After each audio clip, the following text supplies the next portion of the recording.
Hey kids, this is Aaron from the podcast that wouldn't die, and Kevin and I use Zencastr. You think you're better than us, that you're using something else? You're wrong.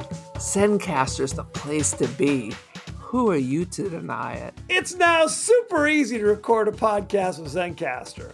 Log in using your browser and start recording a high-quality podcast right away. Record studio-quality sound and up to 4K video with your guests.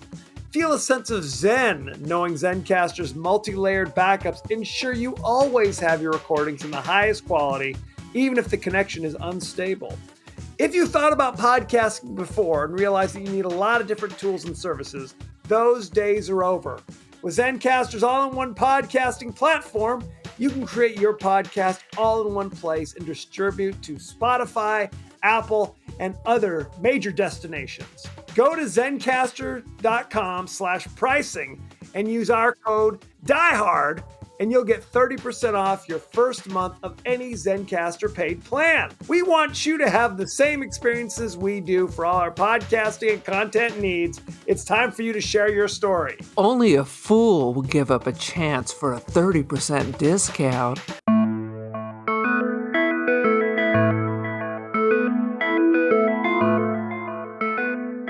Hello again, me popsicles, and welcome to Season 2 of Science Fiction Remnant. Go ahead and grab your multipass, a drink, and sit back with us and geek out about sci-fi.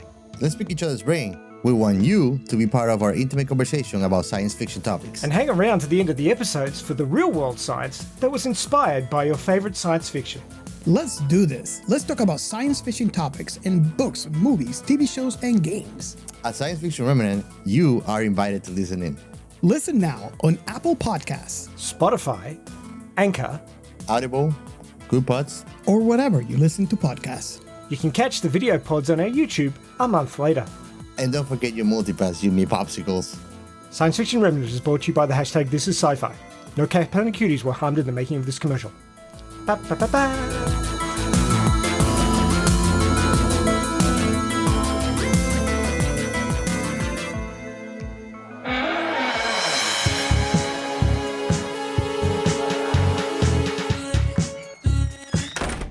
Every child is afraid of the dark, the unknown, the nightmare. In Gatlin, Nebraska, that nightmare is in the corn. Stephen King's Children of the Corn. Welcome to the latest episode of the podcast that wouldn't die. I'm your host, Kevin. With me, as always, is Aaron. Ciao. This week, we're discussing the horror classic Children of the Corn, starring a very young Peter Horton and a very young Linda Hamilton, and Malachi and Isaac are running around doing their thing. Malachi. Is Malachi the dude from You'll Shoot Your Eye Out grown up? No. I just am frightened by redheads with long stringy hair, I guess. He actually was in quite a few. His name's Courtney Gaines, and he was in a handful of things, including Can't Buy Me Love. Yeah, you ever saw that with Patrick Dempsey? No. So maybe I did. That's neither here nor there. Each week on the podcast, we discuss guilty pleasures and forgotten classics of the horror and sci-fi genres with a comedic twist. Aaron, what's up with you? What's the latest? Dude, I got too much on my plate, so I'll be spending this lovely weekend in front of a freaking computer doing the stuff I apparently didn't do in the last 2 weeks. So a lot of emailing, a lot of nonsense. Because school's back. Right. School's back, and I was very calm and non-stressed the whole time. I was like, I knew there was something wrong. And then I came home, I was like, oh shit, I should have done this. I should have done this. I don't know how to do any of this stuff. So I'll be on the computer at home. So that'll be nice. I mean, and that's the thing. As a teacher, your job is never done. You could stay till midnight every night and not be finished. I was staying until 6 o'clock, and we get out at 3:30, and it made no difference. It made no goddamn difference. It's a sad situation. Now, totally different topic. You and I are in a book club, and it was my turn to pick the book. So I chose Quentin Tarantino's Cinema Speculation. Right. And you actually were the first one to finish the book. What are your Yes. thoughts thus far? It reminded me of back in the day, Danse Macabre by Stephen King, where he Right. just rambles through things that were important in the history of this and that and that. I mean, I thought it was interesting. I don't necessarily. It's kind of like autobiographical. It's not really a history of cinema. It's more of his history of cinema. Right. You know, what turned him on when he was a kid, and a glimpse behind his upbringing and all that. Which is interesting. I just wonder, I'm not done with it yet, but I'm glad getting he there. didn't read the audiobook, by the way. That would have been I would have killed myself. Well, what's funny is as I'm reading it, I realize it's like we do ostensibly a movie review show, but I'd never call myself a film critic. You know what I mean? I just feel like, and this has been a bone of contention sometimes. Our show is we're like having fun. We're poking having fun. fun. We're Right. poking fun. Sometimes we're angry that our time has been wasted. Correct. I wouldn't say it's film criticism. I would say we're movie reviewers. We're horror movie reviewers. I would say we're I wouldn't throw around the word cinema. definitely not. Definitely not. That's too And I've been on highfalutin. other podcasts where they're like, we're getting together, the other, film critics on podcasts. And I'm just like, not a film critic. I just I mean, technically we're film critics. but I'm We're not talking about mise en scène and the cinematography and the beautiful music cues that leads into the lighting and blah blah. I don't talk about any of that. I please, think boss. we're just more straightforward. We're not Yes. going into these weird nuances. I mean, you read so many reviews from famous reviewers where you're like, I don't know what the they're saying. right. It is jib jab. Did Yes. you like it? Did you not like it? We're just more down home folksy movie reviewers. We're going to tell you down-home what we folksy. liked, what we didn't like, if we thought Absolutely. it was good, if we thought it was bad. I think that technically means we are reviewing. I a guess movie. in the broadest possible definition. But I also like And we don't throw around the word Artur. I do sometimes, ironically. But I think what it comes down to is also the most fun episodes are often when it's the worst movie. True, because then you have something to talk about. Right. Either they are so magnificent we're in awe, but the problem comes, and if it's terrible, that's great. Right. The problem was if we're really ambivalent, then we don't have much to say. You're just like, well, Right. it was a linear story, so I understood what happened, but I didn't really care. Our Those goal are is the to worst entertain. review. Yes. Right. This is about being entertaining. Exactly. Exactly. and acknowledging that there are people in the world who like Rob Zombie. Okay? I'm not Not gonna our cup of acknowledge tea. that. Not going to acknowledge that. I've said I'm it not before. going to acknowledge that. I've said it before. No offense, those people love Rob Zombie, but I always say if somebody goes, hey, the only true Halloween is Rob Zombie's Halloween, that kind of tells me something about that person. That's all I'm saying. I'm not saying what it tells to me. your finished death metal. It doesn't mean it doesn't have a right to exist in the world. Correct. This is America. This isn't Russia, is it? Is this Russia? Anywho. That being said, Aaron, give us your Yes. 30-second synopsis of Children of the Corn. Children of the Corn. A couple on the verge of a breakdown run over a kid. How about that? As one does. And feel the need to tell someone, which is probably a good idea.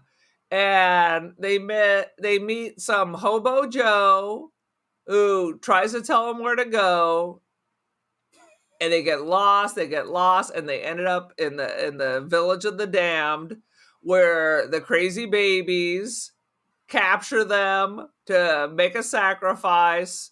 There is some kind of rebellion against the prophet, and It all wraps up. It all wraps up. Our leads don't die. Who gives a shit? Now, we've both obviously seen this movie 1,000 times. Do you have any recollection of the last time when you saw it the first time, I should say? I have not. This would be the second time I've seen Oh, it. really? Because I didn't like it. I didn't like it because I was a Stephen King purist. Yes. And I thought it was trash. I really thought it was trash. So I never watched it again. But this time I decided, okay, after I watched it, I'm like, okay, I'm going to listen to the book. Okay. And I am going to then compare it. And really, it's pretty close to the story. It's just stretched out. Right. And you can't make a movie from the book.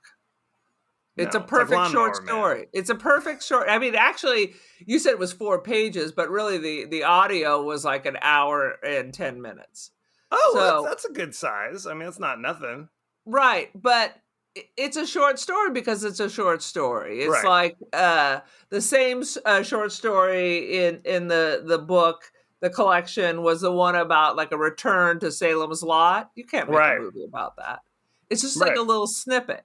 So that being said, this has a potential to be remade to make it less goofy.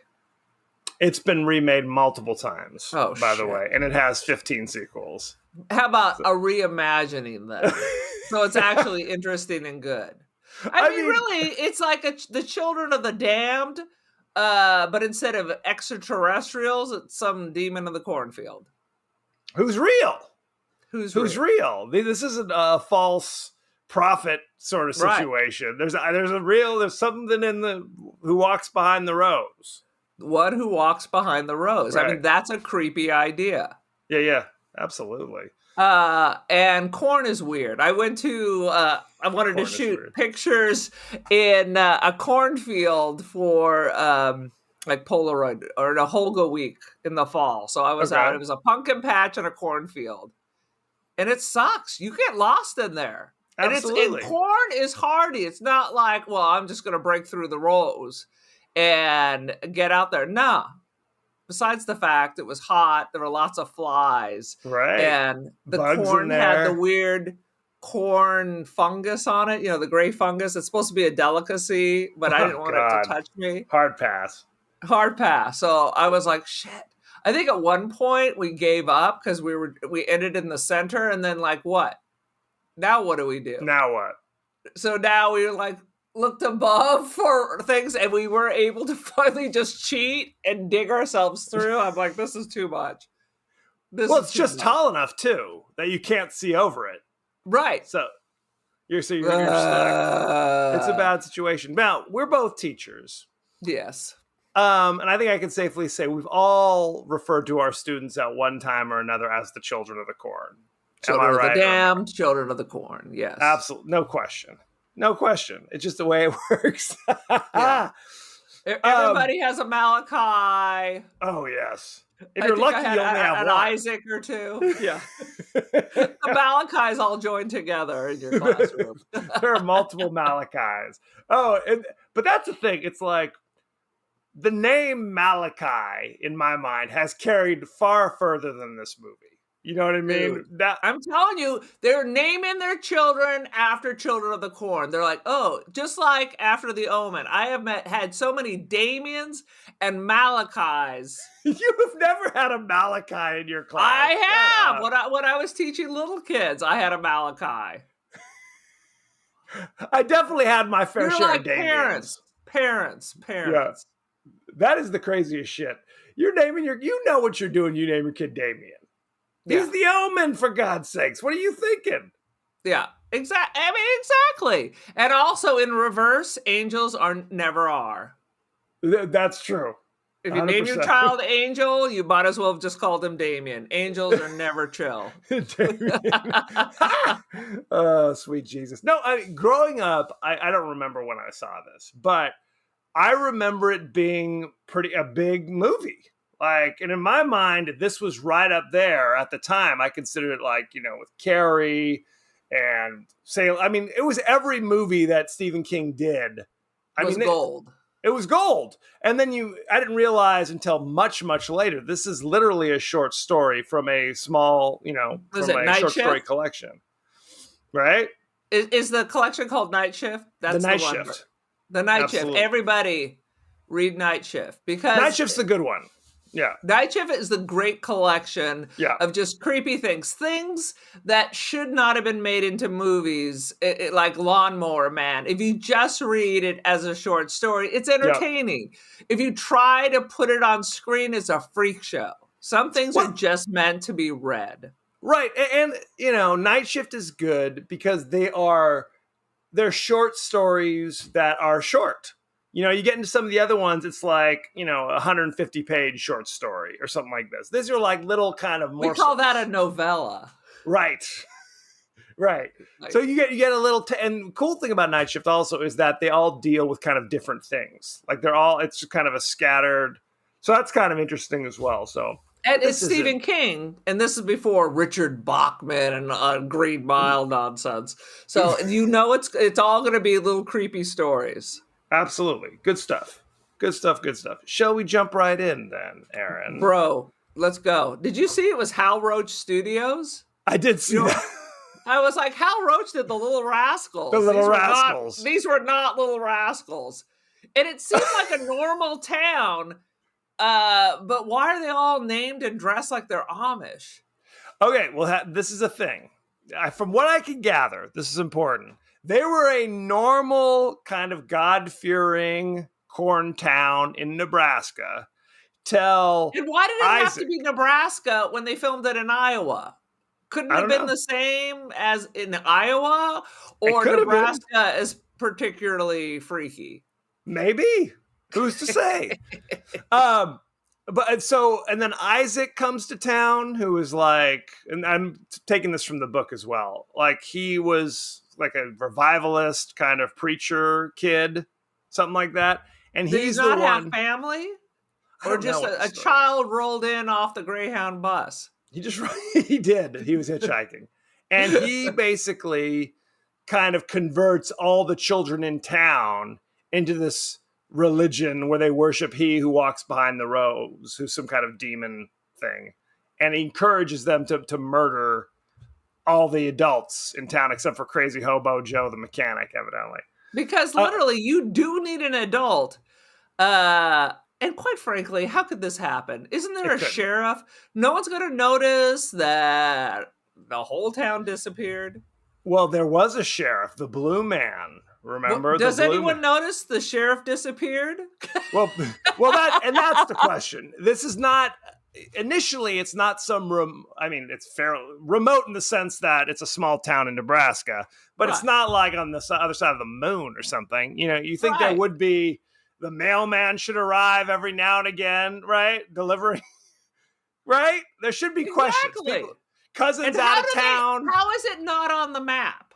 Because that makes absolutely no sense. I wrote that down. Gatlin is the name of the town, but suddenly Thomas Guide is like, I guess we're not putting it on the map anymore. Not no more. I mean, it's not Dick Cheney. He's not on the map. How do the kids put this together? Right. Did they call the map makers and say, by the way, we don't exist anymore? Is that a thing? You want to just draw a line through that?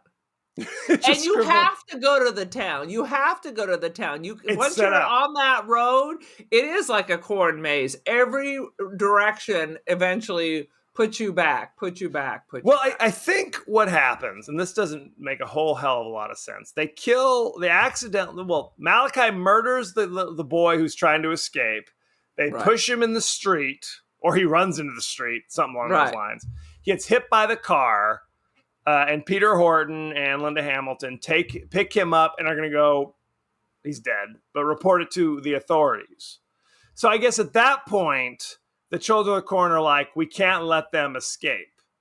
Right. So then they changed all the signs to make it impossible. They had a bunch of 6-year-olds run out there and change all the signs around. The signs had to have already been there. So when they're trying to drive 3 minutes, they did that. Correct. Well, and that's the thing. Is it always that way? Do they want unsuspecting randos to drive into town. sacrifices. But that would mean everybody on that road is going to end up there. Yeah. I don't know. What kind None of of it makes any sense. state highway does no one travel on? I don't know. But even Hobo Joe is like, hey, you don't want to go to Gatlin. You want to go down to whatever the hell the other Leatherwood or whatever the other town was. I don't remember. Right. That's Go there 19 instead. miles away instead of 3 miles away. Correct. But by car, it's, like they even said, it will be there in 20 minutes. Not a big deal. But I guess they all the evil children of the corn changed all the signs so that they have to drive in. That part makes absolutely no sense. So I would have turned around and gone back to where I was. Absolutely. Well, I guess they were lost, right? They're like, where's the map? I can't see. They're looking at the map as they're running over people in the street. I don't know. Having one of their fights. That was kind of an interesting thing, their relationship. So I think in the book they're married, but are having marital issues. Married, yeah, but they're on the edge of divorce. In this couple, they're not married. And they don't really tell us, but you get the sense she wants to be married. And he's like, I don't know, hon. But they only kind of barely touch on it. Because if she makes some kind of comment, is that a proposal? It's like, no, not a proposal. And he like rolls over. Yeah. leave me alone. Ladies love that when you're like, I'm absolutely not proposing to you. Newsflash. You're delusional. Guess but again. Ladies loved Peter Horton back in the day. This is before 30-something, which was a popular show, kind of a big chill kind of thing, where it's like former hippies are now like, man, I'm in my 30s. This sucks. That's basically what it was. So I'm married, and he kind of sucks, and it's a bunch of 30-year-olds whinging about their right, 100%. I have a job and a house and wife and kids. What the hell? And then Peter Horton was the one who was still living his free single life and couldn't be nailed down. And we've seen Peter Horton in real life. Yes, I saw him. He lives in where our parents live, so I saw him. He's a surfer, so I saw him with his board and his wetsuit walking back to his house, and he said hi. In the small town, everybody says hi, but after I said hi to him, I've never seen him again. No, he's running for the hills. But it's one of those things where it's just like, I couldn't tell you the name of this character or anything. I didn't watch 30-something. I was 10. I'm not watching 30-something. I didn't watch. And then Linda Hamilton. I didn't watch 30-something. There were all those freaking shows in the 90s. Yeah. This is the 80s. Was it 80s? Yes, 30-something was in the 80s. Oh, Lord. Oh, yeah. Very popular. Timothy Busfield was in it. Oh, it was all-star. I always talk about Timothy Busfield. Timothy Busfield played Poindexter in Revenge of the Nerds. He was the redheaded guy who played the violin. Yes. But on 30-something, they anyway, and 30-something they gave him like kind of an 80s haircut and a beard. So he's like, I'm an adult now. I'm not weird Poindexter anymore. So right. Once men grow a beard, that means they're an adult. That means they're an adult. Exactly. Linda Hamilton. I believe this is before Terminator. She they were both really young, and she's tiny because he's really tall. Yes, absolutely. So they're driving somewhere. Was it Seattle? Driving to Seattle because he's a doctor and is going to do his residency or something along those lines. Like that. But so I'm going to move across the country with you, and you won't even talk about locking down. Put a ring on it. My dad told me that when he was in law school, there were all these guys in law school that had all these women that they would like stay with, that would cook for them, clean, and as soon as they got their degrees, they bounced. Yeah, doctors and lawyers. Never put your boyfriend through medical school or law school. No matter what, we're soulmates. Yeah, 100%. Yeah, Dad told us that story. That's the worst story ever. That's the worst. And that was the 60s. I thought things were better back in the day. Clearly not. It's a sad situation. But this movie, so it starts out kind of introducing the teenagers murdering all the adults out on a Sunday where they go to the diner. And the shit goes real quick. You know what I'm saying? Where it's just like suddenly and it's everybody in the diner. Oh, well, part of it, they poisoned them. Yes. I'm like, Malachi couldn't stab them all. If it wasn't for the poisoning, you would think somebody could pick up a chair and knock a 15-year-old. 100%. Because we're not talking about guns. We're No. talking about stabbity McStab. Correct. They all had knives or sickles or farm implements of some sort. But all the adults appeared to be about 75 years old. So that was the other thing. Or it's just like, what the hell? What kind of town is this? So then that's the thing. So, but I think one thing that kind of was confusing to me. So it starts off with the weird, like, little kid narration. Everything changed the day that Malachi came back from the cornfield, or whatever the hell he's saying. But then it goes 3 years later. And nobody is aged. None of the all the kids are still 5 years old. All the kids are still 5 years old. And so weird. And then there's some random little girl who just draws scary things because she's psychic. Yes. Well, I think they're brother and sister. They're right? brother and sister. There was all kinds of weird things going on. Like when the couple arrives in town, so the children of the dam cleaned up all the blood everywhere, but left stacks of dirty dishes everywhere. Correct. All the beds are made in the abandoned houses. Everything's perfectly clean, which doesn't sound like any kid I know. Well, where do they live? They don't establish, because basically the two nice kids go and play in their house where they grew up and play with the toys and play with the records and stuff.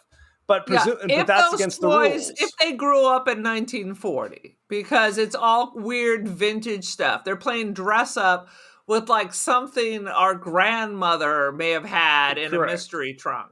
It was Nebraska in 1978. I mean, this is how they did it. Yeah, this is Nebraska in 1948, strangely. Things didn't quite make sense. So, where are the babies?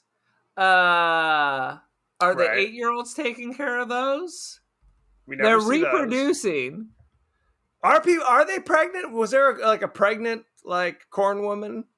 I don't remember. Now, because I watched the movie and the book at the same time, you're confusing. And we find out it's like Logan's Run. Once you reach a certain age, you're sacrificed in the cornfield, and they're happy as clams, just like in Midsummer. They're like, happy to go. It's the night of your 19th year. You have to walk with he who walks behind the rows. And every time they do it, they're happy to do it.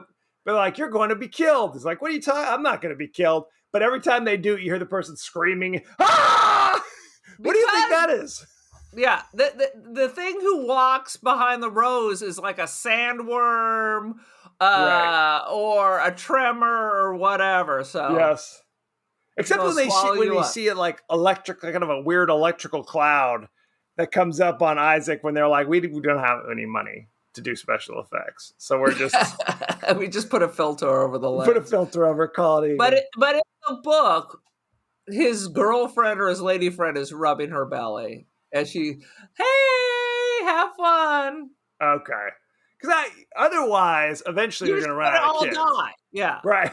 Eventually, it's the end of the Children of the Corn. Just wait them out. Wasn't it like the Shakers were one of those sexless cults?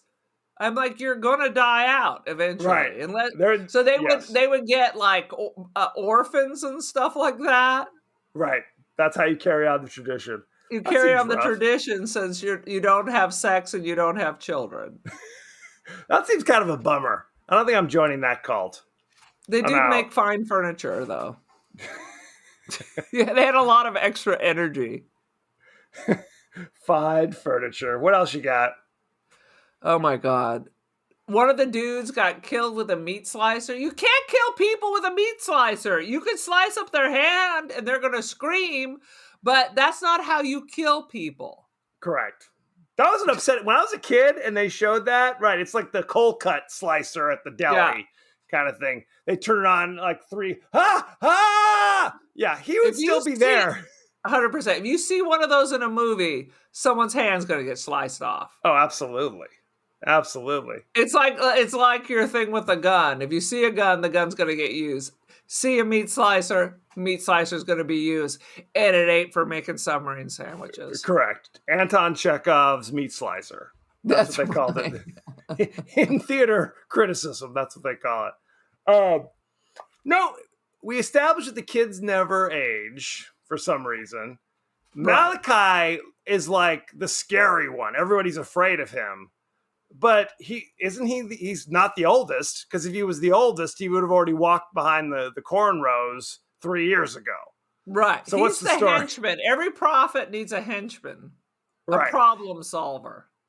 Because Isaac is young and little, and he's the one who speaks he walks behind the rows, and Malachi is the big scary redhead that lays down the law, I guess.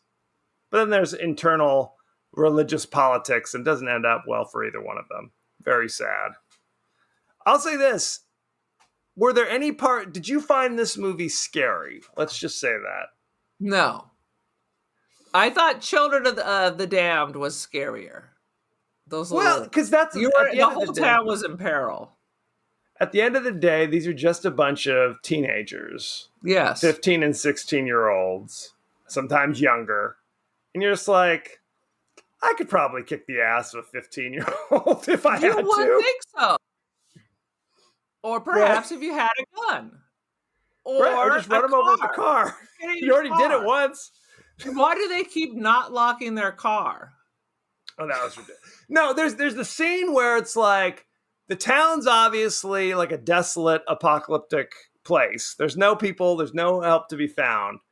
And Peter Horton keeps pulling over. He's like, well, I thought I saw something over. Get in the goddamn car. They don't run out of gas. There's a scene literally where they meet old Hobo Joe, and Hobo Joe's like, oh, we're out of gas. He's like, oh, we don't need any gas. Well, then keep driving. What are we doing? This is obviously not the place to be. There you Keep go. driving. You tell Hobo Joe, hey, this kid got hit over here, and we don't know how to tell, but we're out. Yeah, roll the old body onto the curb and say, here, Hobo Joe, Did they leave you it in handle the this. street? Did they roll it into the curb, or what? We're just letting you know. It's in the trunk. But that's what I'm saying. At that point, you're like, look, we tried. We did our due diligence. Maybe I'll leave the number of where I'm going to be in a few days, but yeah. I've done what I can. This is too, especially after watching this, it's too freaking creepy. But the weirdest thing is, so he's going to go explore the cornfield, which doesn't seem like a good idea. No, that's bad. And meanwhile, she just fell asleep. Yes. And had weird Children of the Corn dreams. That doesn't seem like, I feel like you'd be pretty amped up and freaked out. This is a good time for a nap. Well, it's like 3:00 in the afternoon. What are you doing? And we just ran over a kid. I'm going to take a little nap. A little naparoo. Oh, man. I'll say this. One moment that I thought was effective, maybe the only moment that I thought was effective, is when... So Malachi turns against Isaac and is going to sacrifice Isaac to He Who Walks Behind the Rows. There's that moment where you hear the creepy voice go, Malachi!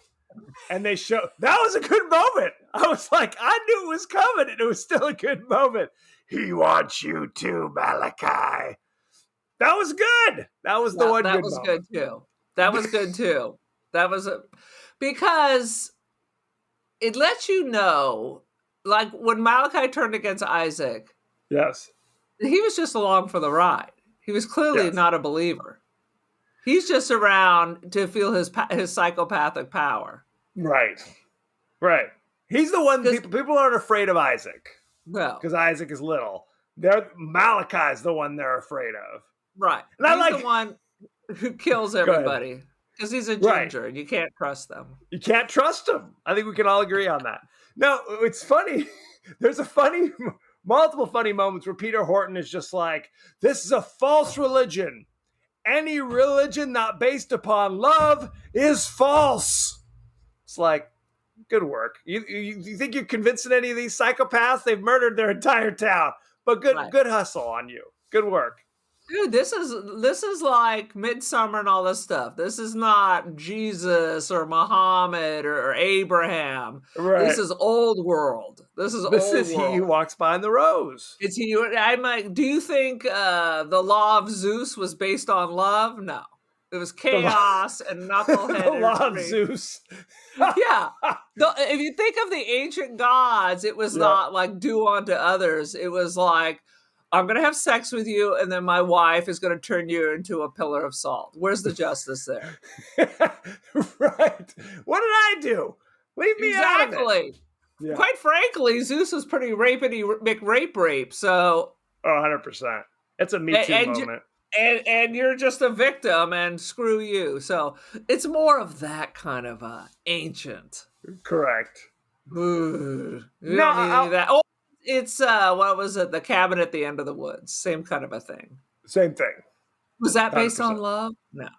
No. In fact, they found people who were in love and destroyed them. That's not a Awesome. happy scene. That's not Um, a happy. What I was the rem- weird bloody underwear that Hobo Joe found in his truck? That was not weird bloody underwear. I thought it was some kind of rapey, molesty thing. What the hell was that? It looked like No. a pair of bloody panties. It looked like that. What it was, is Hobo Joe, who you know is insane because he's trying to change the transmission on some old rusted Hulk. He got nothing else to do. What else is he going to do? His Except give job, people wrong directions. correct. That's his whole, like, Isaac decreed that old man Joe is not to be touched because he's supposed to be the adult that people stumble upon. He says, oh, no, you don't want to go this way, go that Right. way.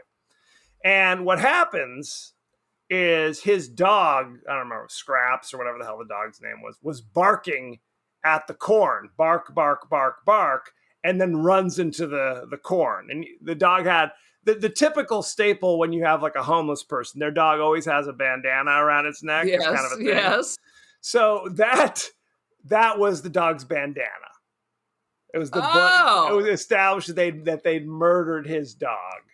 And that made Hobo Joe angry.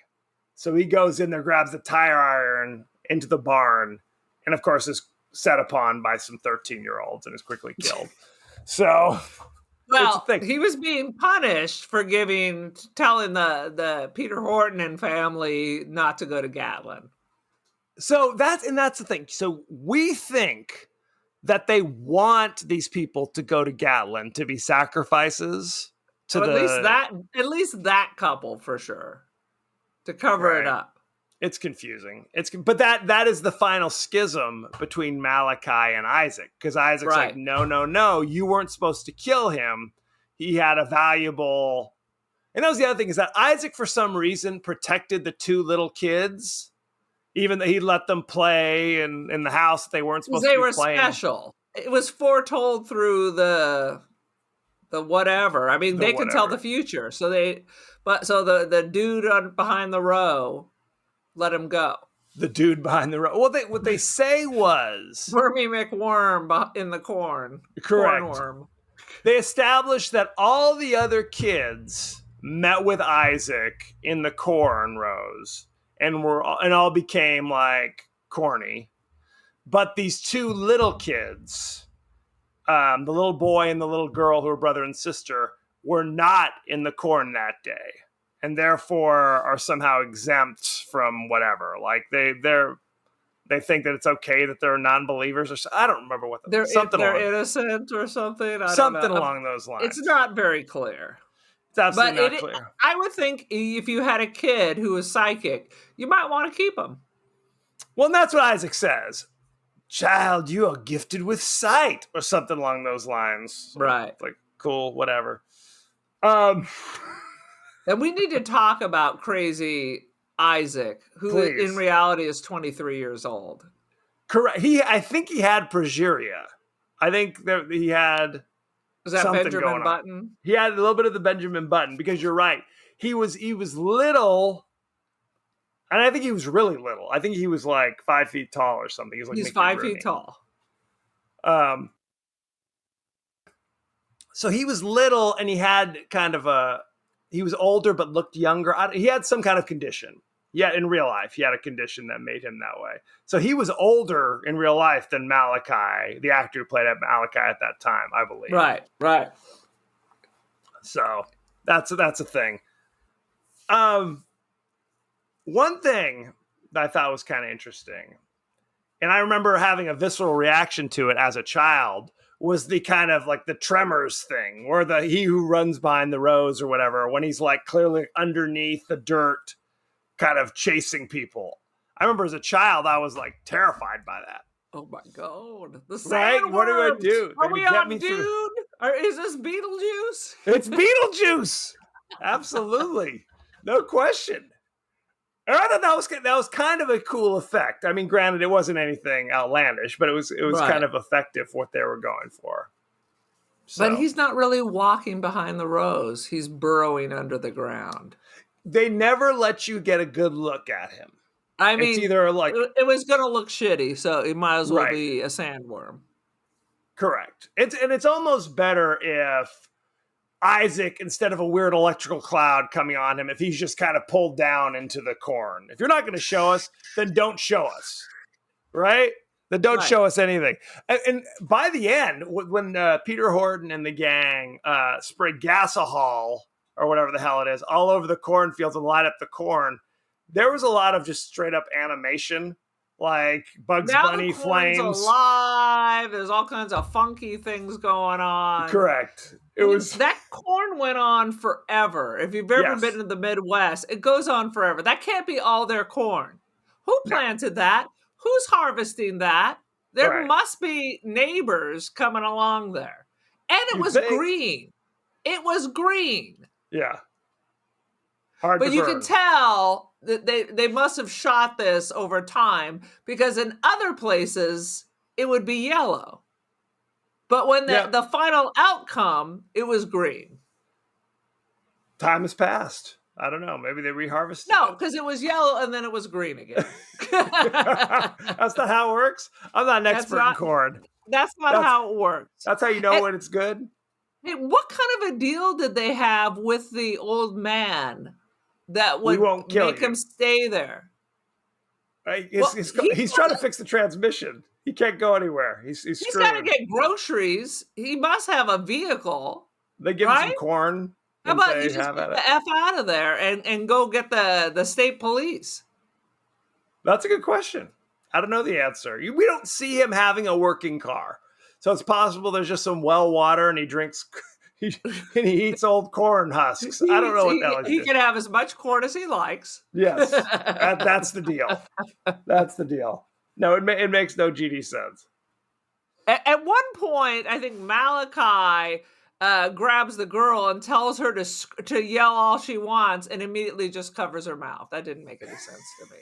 I thought no. It was the wife, Linda Hamilton, because you're supposed to draw in the husband. Oh, Outlander! Outlander! And then immediately covers her mouth. I thought you Right. wanted her to yell to get Peter Horton over there. Well, and Those Peter ones. Horton is down in the bomb shelter with the two little kids, so he doesn't even hear the screams anyway, so it doesn't matter. I mean, how much food? They still had like a rack of food in there and 3 years Yes. of class, and the little kids are in there. I mean, what are the kids eating for 3 years? Just corn. That's all you need. That's all you need. Well, and all you, I all guess you need to get rickets. Well, and that's the thing. I mean, they have to say 3 years later because you want to show the town is all dilapidated and shit, like abandoned. And it really wasn't. Right. The lawns were mowed.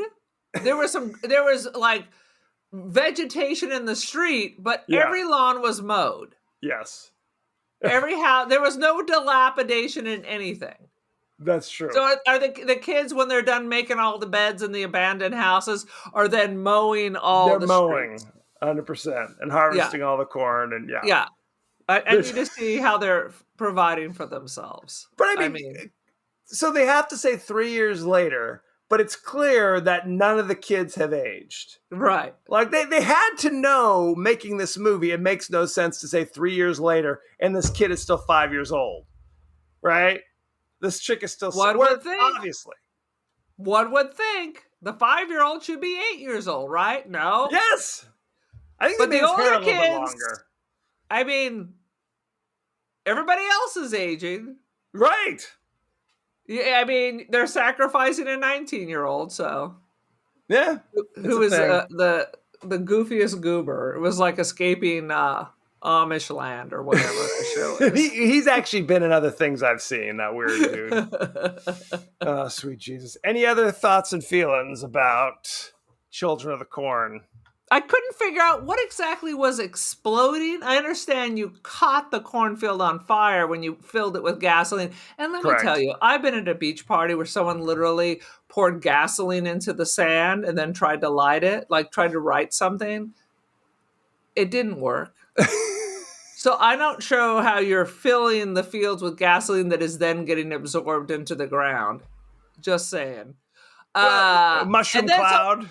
So the corn is burning, and then there's an explosion. Correct. Is that from popcorn, or what is the explosion? They were spraying it with napalm, evidently. Who's to say? Exactly. And then where are all the other kids? And what else do I have here? The kids turn pretty goddamn quick, by the way. The moment Isaac comes back all demonized and kills Malachi, the other kids are like, okay, we're good. So much so that Peter Horton's like, hey, help me with this. And random kid number 5, who's probably murdered 15 people, is like, oh, sure. Where do you need this, sir? Wheelbarrow. I'll find a hose for you. Like, suddenly they're all on board. So they see the writing on the wall. Yep. They're like the Italians in World War II. They're like, that's 100% what I was going to say. Let's flip this. Shall we go behind the scenes? Let's go, brother. Let's do it. Let's see. On the dashboard of Bert and Vicky's car is a copy of Night Shift, the Stephen King short story collection in which Children of the Corn originally appeared. Very nice. And my other question is, Bert, is that a common name these days? I'm not sure. Random. I don't remember what his name was in the book, but yeah. Not so Bert? much. Not Bert. Bert and not Ernie? Norman. Courtney Not Gaines. Right. Courtney Gaines won the role of Malachi by using a prop knife to hold a casting assistant hostage at the audition. That makes sense. He claims that one of the great honors of his career is having hundreds of people, even his son's friends, recognize him as Malachi and confess they found him terrifying. So there you go. Apparently, even his own parents were greatly unnerved by him in this film, which makes sense. They saw the true sign. The truth is out. The truth is out. When asked by a fan how the effect for the burrowing He Who Walks Behind the Rose was created, special effects coordinator Wayne Beauchamp revealed that it was accomplished thanks to a special device called a turtle, which is a wheelbarrow bucket flipped upside down with added wheels. This device was set in rails in a trench, attached to a pulley system connected to a tractor, and then covered with a tarp with a layer of dirt. You can see the tarp. Yeah, you can sometimes. No question. Wah, wah. This spawned more sequels than any other Stephen King film. Because they know their target audience. Yep. High school boys. And you could have nobody, like just random people off the street, write a slasher thing about evil children and put no money into it, and boys will go. We're into it. No They're question. into it. John Franklin, who played Isaac, claimed in an interview that years after the film's release, he was at with some friends at a restaurant, and a woman sitting at a next table recognized him and ran screaming from the building. Oh, Jesus Christ. And then came back demanding to have their group move to another table. So there you go. It's true. He does. It's the eyes. It's the eyes. Due to the film's low budget, several scenes were left unfilmed or were altered, such as Hobo Joe Mr. Deal originally finding the severed head of his dog under the hood of the truck. instead of the bloody underwear. Dog's And- bloody underwear. And a scene that followed up his death where Bert and Vicky go back to the service station only to find it overtaken with corn and Mr. Deal's corpse hidden under the truck, covered with corn. So they had to get rid of that whole subplot. They're like, oh, he's dead. Why Who didn't they cares? just capture him and sacrifice him? Why not? We should talk about Please. before the kids took over the town. The big church service was about the drought and the corn. So what we're missing here is all this sacrifice was to bring the corn back. But do you think kids would give a damn about that? Well, That's the if question. There's the first of all, do you think kids care about religion? Well, there's that question, of course. But I mean, isn't that what it is? Before it was drought, and now you're just surrounded by 12-foot high corn everywhere. It's like the Wicker Man, right? You got to sacrifice some shit. It is that kind of a genre thing. No question. The film's budget was originally $1.3 million, but shortly before filming began, Stephen King demanded more money in advance, and they were forced to give King $500,000, thus reducing the budget to a mere $800,000. Years later, Market quality. Years later, the director Fritz Kirsch thought this was because of King's cocaine addiction. Possibly. He needed more money to get a few more bumps, evidently. Yeah. Very sad. Some of his best books, Fred. Some of his best books. The ending to the movie adaptation, as you know, is much more upbeat compared to that of the original story. Yeah. The original story, I think they all die, right? Yeah. Why not just have that? That's no fun. Womp womp. I'm rewatching Bates Motel, and guess what? What? Not a happy ending. Oh, very upsetting. In the short story, He Who Walks Behind the Rose is vaguely described as a large green monster with red eyes. In the script, the monster was supposed to physically appear and attempt to save itself by trying to destroy the irrigation system. However, the script gave no description of the beast, so the art director could come up with a design. So the director decided that since the budget didn't allow for an imposing monster to be created, he was just portrayed as an unearthly force that could affect the corn, the wind, storm, etc. I mean, honestly, like in Jaws, less is more.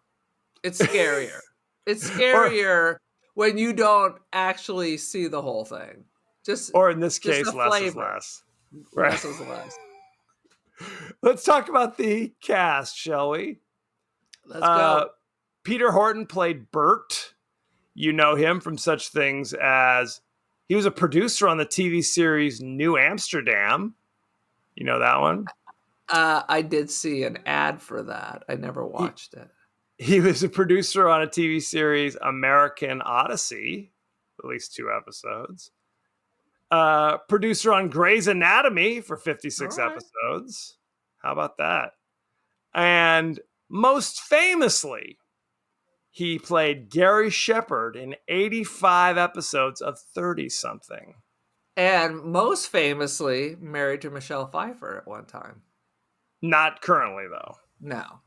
Wah, wah. It's a sad, sad situation. Linda Hamilton played Vicky. You know her from such things as Terminator 2 Judgment Day, Terminator Dark Fate in 2019, The Terminator. Basically, Terminator. And she was in Dante's Peak with Pierce Brosnan about a volcano. That sounds terrible. I did not see that. And she was most famously married to James Cameron. James Cameron. Not currently, however. Nope. She was also on that TV series from the late 80s, Beauty and the Beast, if you remember that thing. I do. Was that Ron Perlman as the Beast? Ron Perlman as the Beast. Absolutely. Love Ron Perlman. He's great. R.G. Armstrong played Deal, crazy old hobo Joe. He's been in 10 million 1,000 things. He was General Phillips in Predator. He was Prune Face in Dick Tracy. He was Kevin McDonald in El Dorado in 1966, that John Wayne movie. Didn't see And that. he was Deal in Children of the Corn in 1984. Very nice. Very nice. Let's see. John Franklin played Isaac. You know him from such things as Children of the Corn. Addams Family, he played Cousin It. I do remember that. He was also Cousin It in Addams Family Values in 1993. I love those. Those first two, Addams Family with Raul Julia. Raul Joe Julia, Hughes. yeah. I mean, I love those. He was also Isaac in the straight-to-video Children of the Corn 666, Isaac's Return. You know it, don't you? Go back, Isaac. Courtney Gaines played Malachi. You know him from such things as Faster in 2010. He played the role of Twig in The Wrath of Becky in 2023. Have you watched that with your wife, Becky? Perhaps I need to. He was 4 episodes of the TV miniseries Texas Rising. I haven't And heard of 1 any of episode this of shit. Criminal Minds. This is craziness. These are all random things. I'm going to scroll back here. I'm going to do something. I normally don't do this, but I'm scrolling back to the 80s because this is insane. Things that I remember him in. Children of the Corn was his first movie, by the way. Yeah, he was fine. He was all over the place. He was in Secret Admirer in 1985, Back Never to the heard of it. Future in I've heard of that. 1985. Who was he in Back to the Future? A character called Dixon that I'm unfamiliar with. Okay. Let's see. Can't Buy Me Love, of course. Can't Buy Me Love, he was the friend of Ronnie Miller, his nerdy friend before he became popular. And the sad moment is that later in the movie, Patrick Dempsey is hanging out with his new asshole buddies. And what they do every Halloween is basically trash poor Kenneth's house. And Patrick Dempsey has to go along with it to stay in good with his friends. So there's a moment where Patrick Dempsey throws a bag of dog shit on the guy's front yard. And Kenneth goes, "You shit on my house, man." Teary-eyed. "You shit on my house." So Never saw it. you should see it. It's actually pretty good. Colors, playing Whitey. Colors. He was the one white gang member. White hair, red, white skin, red hair gang member. It's a thing. And of course, he was Hans Klopek in The Burbs with Tom Hanks in 1989. So he was in quite a few things you may have heard of. He was big in the 80s, is what He was what big I'm in the hearing. 80s. Robbie Keeger played the little boy Job. We talked about this. We actually just watched a movie with him in it. Do you remember Yeah, what it he was? looked really familiar. He was the secondary lead from the Monster Squad. He was the other little boy. Does that make any difference to you? No. I don't even remember. I've already. We did blacked it out last on week. this one. I already have no memory of it. Sweet So Jesus. terrible. He was Patrick in the Monster Squad in 1987. He was Job in Children of the Corn. He was in 35 episodes of Crazy Like a Fox. that a thing? And it was a popular TV series in the 80s. And he was in Table for Five in 1983. All right. And I think that's about all we need to know about the cast and crew. Let's talk about I the think rating, so. shall we? Let's go. Rotten Tomatoes currently has Children of the Corn rated at 39% rotten. Boom. What do you think the audience gave it? I think it's going to be higher. I'm going to say it's like in the 50%. 40. And yet it spawned 1,000 sequels. 1,000 sequels. Now, I was looking for top critics under Children of the Corn, and there are no top critics. What? That seems surprising. That seems shocking. So my question is, do I read any of these randos? Pick one rando. Patrick Kavanaugh from The Wolfman Cometh says, descends into some hokey territory that feels quite a ways off from the original story, but the earlier chunks of the narrative managed to honor the source material and its commentaries on organized religion. 3 out of 5. Is that what was happening? It was a commentary on organized religion. How organized was this religion? See, The Children of the Corn religion? Children of to the say? Corn religion. Yeah. What is your rating? Malachi! Malachi gives it a 2.5. Stick some corn in someone's ass out of 5. It always denigrates into some kind of anal thing. I Anywho. mean, it's not that interesting. The idea is more right. interesting than the film. Well, and it's that thing where characters in horror movies act moronically. That's never a good sign because you quickly It's turn Children against of the them. Morons. It's Children of the Morons. Let's just Pretty change much. the title right now. You find yourself rooting against the protagonists when they do It's stupid like Little things. House on the Prairie. Get him, Nellie. Make Laura cry. Cry, Laura. You rooted for Nellie Olson? That's upsetting. She's Nellie Olson is my spirit animal. Now, I always say that I always rooted for the Cobra Kai against Daniel LaRusso in the original Karate Kid because he they was were so wimps. annoying. Yeah. He was the worst. Yeah. Anywho, that's neither here nor there. I agree. I give it 2.5 out of 5. It's non-offensive, not particularly scary. There are definitely some fractures in logic going on there. There were a couple brief moments that I enjoyed that I found effective, but honestly, the only thing I really like about it is Isaac. Isaac is effective. The rest of the folks annoy me. Everyone annoys me. But yeah, I am pro Isaac. You'd follow Isaac, not Malachi. Oh no, it's much too restrictive. But I think he was effective. Everybody else, they can all walk behind the rows, as far as I'm concerned. They can all just open the pit and let's start throwing those babies in. Just start in the Sarlacc pit. No, I mean, in this world of sacrificing to the older gods, I'm going up to Sweden and joining the Midsummer crowd.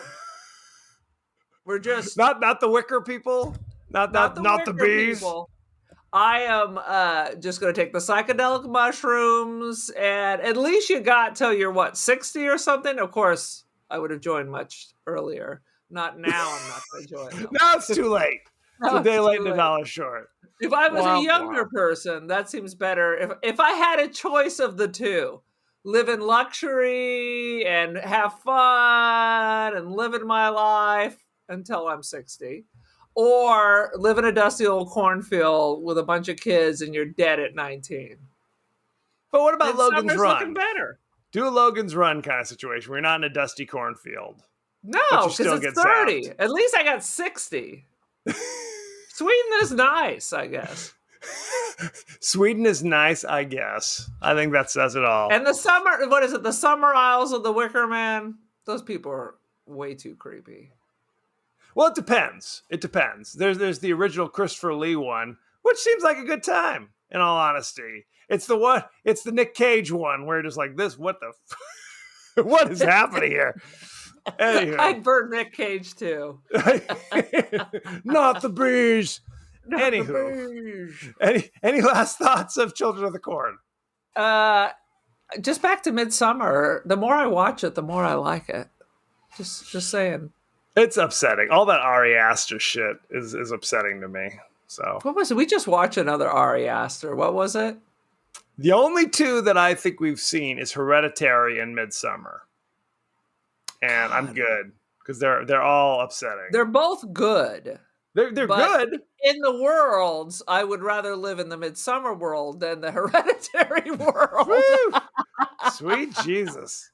Aye. So, thank you very much. You can find us across social media. We're on Instagram, TikTok, X, Threads, Facebook, Blue Sky, whatever that is. You can also watch us on YouTube. You may be watching us at this very moment. Ooh, maybe. You can also email us, the podcast that wouldn't die at Gmail. We are on Apple Podcasts, Spotify, anywhere the finer podcasts are available. So don't forget to like, share, rate, and review. Won't you? you? Aaron, what is your social media situation? Basically, I'm just going to give you the Instagram. I am the Cult of Aaron. Join the cult.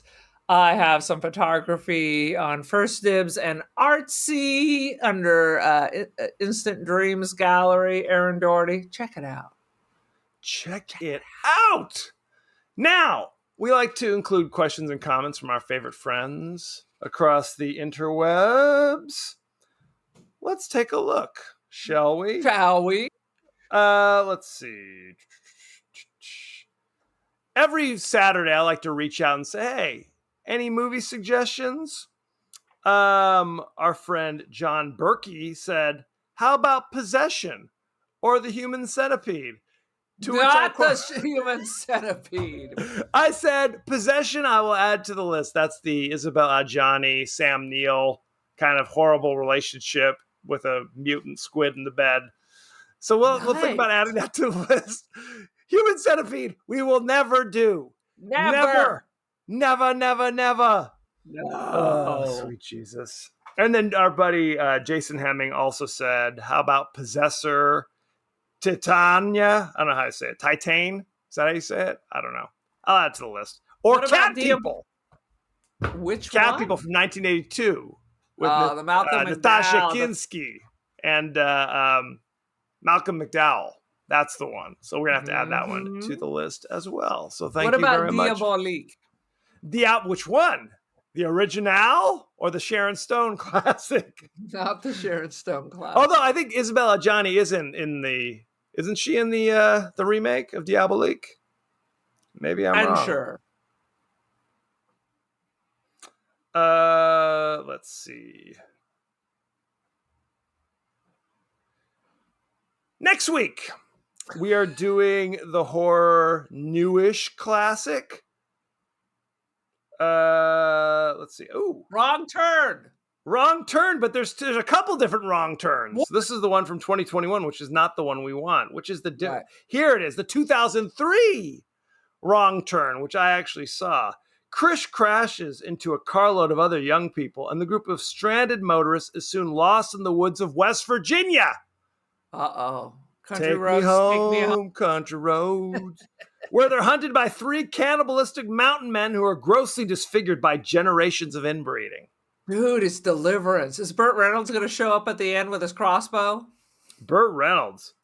Now, according to this, Aaron, it says the only way to watch is if you buy it from Apple TV.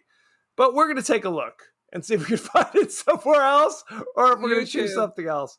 We shall see. Yeah. Again, it's a 2003 Wrong Turn. So we shall see. I guess I should have looked. Why wouldn't it be available? That's really weird. That's where we'll find it. It's probably on YouTube. Send in your favorite scenes, favorite quotes, comments, and questions, and we may talk about it on the show. So thank you very much, and be well! Goodbye, children.